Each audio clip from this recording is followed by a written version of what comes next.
Starting with this video, I've created a new playlist called TTT for Tuesday TCG Talk. It's primarily to help me when it comes to pacing the upload of various different discussions I want to have regarding TCGs and potentially hobbies as a whole. And I'll very likely be speaking on my own most of the time, but occasionally I will have some friends, acquaintances, and potentially even outside guests weighing in on whatever the topic is. With that out of the way, today we have something pretty important to talk about. There's been an update to the regulations that govern Time Wizard formats played at official Yu Gi Oh! Events. For those who are unaware, Time Wizard is a way to play legacy formats in Yu Gi Oh! Using the rulings, card text, and ban list from a prior point in time. Edison is by far the most popular of these, and if anything, it's probably the main reason any of you would know about this. We even have two different websites, edisonformat.com and edisonformat.net, which both give you a pretty solid intro and rundown of what goes on in the format. We can actually look at both of them. Looking over to edisonformat.net first, we see descriptions for competitive, rogue, and casual decks. And even in the casual decks category, we see 23 decks already, right? If we look at the best decks, we have Blackwing, Vayu Turbo, and Blackwing Hybrid making up about 50% of the meta, as is stated here. But we also have Frog variants, Zombie variants, Hero Beat, Dragon Turbo variants, Diva Hero, Light Sworn, and others still that do make up some percentage of the tops. Edison is a pretty beloved format precisely due to the diversity that is allowed, and it provides a bit of a different gameplay experience from modern Yu Gi Oh! Now, I'm somebody who, for the most part, enjoys all eras of Yu Gi Oh! And I think it's undeniable that this, for many people, is the only reason that they play the game, right? If we hop over to edisonformat.com, this is a list of historic deck lists that actually did show up at 2010 SJC Edison. We have Quick Draw Dandy Warrior, Doom Gadget, Synchro Cat, Quick Draw Dandy Warrior, Glads, Lightsworn, Monarchs, Flamvel, Gravekeeper Burn, straight up Lightsworn, Machina, Black Wings, of course, Twilight, and then again down here we have Black Garden, Plant Toolbox, Black Salvo combo, and six Sams. This is also missing stuff like Gigavise, which has cropped up in Edison here and there. And like overall, the main thing with this format is like it's almost like a fighting game, right? Where you have all these different decks, and even if we can look at Black Wings as overall probably being the strongest deck in the format in terms of ceiling and capability to some degree, you still do have the capability to potentially top events regardless, as long as you are adequately putting in the work, right? You're putting in some amount of time. And it also doesn't really require as much effort to keep up with because it's a stagnant format, right? It's something you can pick up when you have time, you can learn it and make progress and then put it down if you're busy. Put it down if you want to do something else, right? But when you come back, while there may have been some developments, some meta shifts, some like little differences between tournaments here and there, you're still working with the same limited card pool, so it's a little bit easier to engage with. It's also something that like they've been doing reprints of these cards in higher rarities and with alt arts and everything, so you can kind of bling your deck out in a very specific way if you really want to. And the new changes may have burned away people's desire to even engage with these formats. It says, what are the rules for a Time Wizard tournament? Things that have remained the same is that Time Wizard events use the available cards within limited list and rule regarding drawing on the first turn and the dueling field of the selected Time Wizard format. So you don't have to worry about getting an EMZ in Edison. Okay? Because I did see some people asking about that. But starting at the NAWCQ, current game mechanics and current card text will be used for Time Wizard events. You might be wondering why exactly this is a problem, but the Yu Gi Oh! Game has gone through a couple of functional rule changes in terms of its overall system mechanics, again, just comparing to fighting games. And in addition to that, there are some cards that have been errated a number of times. So you have stuff like Goyo Guardian, which is no longer a generic level 6. You specifically need an Earth attribute monster to make it, which heavily restricts which decks can even make use of it. You also have something like Sangan, who was errated more recently, and as a consequence, is just functionally a different card in that format now. I am assuming these are changes implemented to make it easier for judges to rule things. And also, if you have played any legacy events in Master Duel, they did use modern rulings in card text, and that might have just been for the sake of simplicity and not needing to code in completely different functions for a limited time event.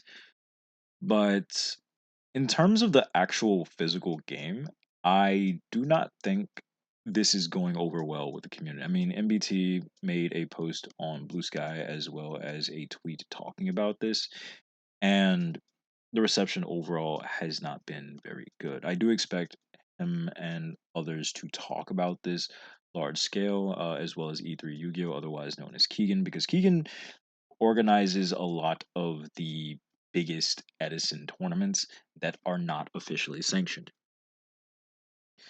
And as a friend of mine was stating right before I decided to record this, she really wishes things were similar to how with the FGC we have events sponsored, right? Like community run events sponsored. So something like this would be a little less impactful, potentially, anyway. At the end of the day, while Konami does have the final say, if you don't like this, if you find this frustrating, if you think this change is fundamentally going to take away what you enjoy about playing in these legacy formats, talk about it. Bring it to their attention. I'm honestly not sure what the best way to approach this is. I don't know if we should be contacting Konami via their support email and saying that, hey, this is something that we really don't like. I don't know if we just need to tell our official tournament stores, hey, this kind of sucks. Uh, could you pass that along? But this is definitely something that we need to talk about. This is definitely something that we should be speaking on, and I do believe there's already been some amount of community outcry because I don't even play Edison all that often, personally, right? And it's not that I don't want to; it's just I don't think we have more than one Edison tournament a month, and even for me, this is not great. Now, on one hand, now one thing I do have to pay consideration to here is this very likely is something that is maybe meant to make judging a little bit easier. I have seen a number of instances where people are talking about judges not having rulings on hand for Tengu Plant, for example, or whatever other legacy format. And this makes things much more streamlined since they don't need to intuit how precisely certain cards worked with a prior erratum. Rather, they only need to really know, okay, like, how does this interface in the current modern game? And I do think this probably comes up because I believe every single time we've had an Edison event at an official sanctioned Yu Gi Oh tournament, the interest for it has far exceeded their initial expectations, and it can be kind of difficult to have an adequate amount of judges for the main event as well as a side event that bustles to the degree that this does. I wanted to show EdisonFormat.com specifically because on the format rules page, we have the ban list, card pool, rulebook, legal sets, rule differences between Edison and modern, as well as advanced rules, functional errata, and individual card ruling. The rulebook is literally an old version of the rulebook from that period in time with all these little breakdowns relevant to the way the game functioned in that era. This page that details out the differences between Edison and modern also isn't the greatest undertaking. It's decently long, but not insurmountable by any means. For advanced rules, you have priority summons missing the timing and battle phase. Summons missing the timing and battle phase haven't really changed or anything, so if you know anything about these three, you're pretty well set. But priority is a big difference, so this is the one you'd want to read into. And at the end of the day, these are good refreshers at the very least. The individual card rulings are actually quite comprehensive and they are separated by letter because if we were to click on one, you see that's pretty much any card. It's a lot, right?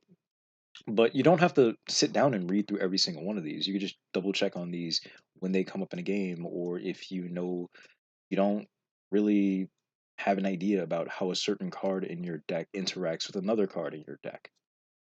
Like overall, there's been so much effort put in on the community side of things here that if the bottleneck is not having enough judges, I think that's something that could potentially be bridged relatively easily.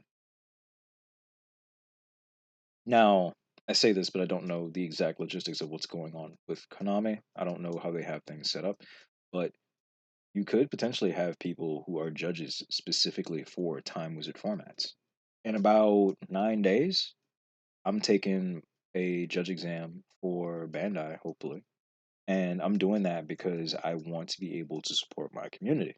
Like, I do want to go to Digimon regionals if I possibly can. The same way I want to go to a YCS in the coming year, if at all possible.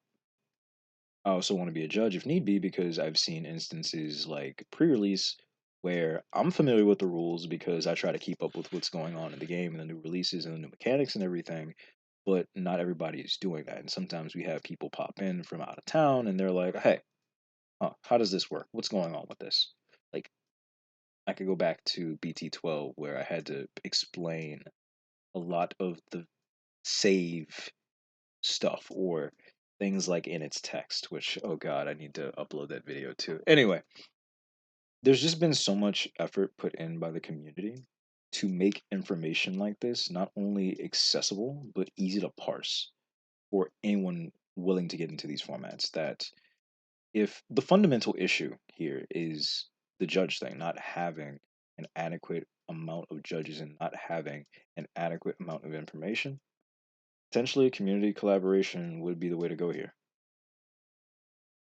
I don't have all the answers. I'm not trying to say that I do. Just trying to toss out a potential possibility here.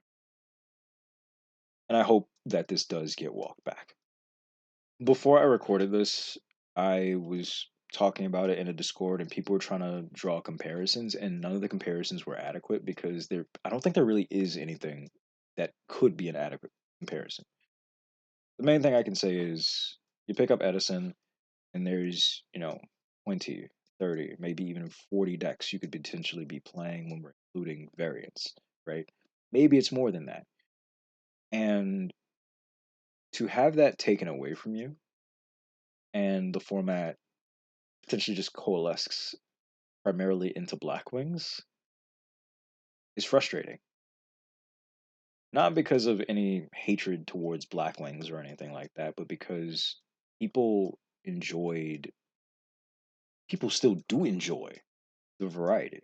I mean, like, they made the Retro Pack thing and then announced this, which kind of just walks all over that, you know? But I digress. My sinuses are blasting me and I need to take some medicine. So that's all from me for now.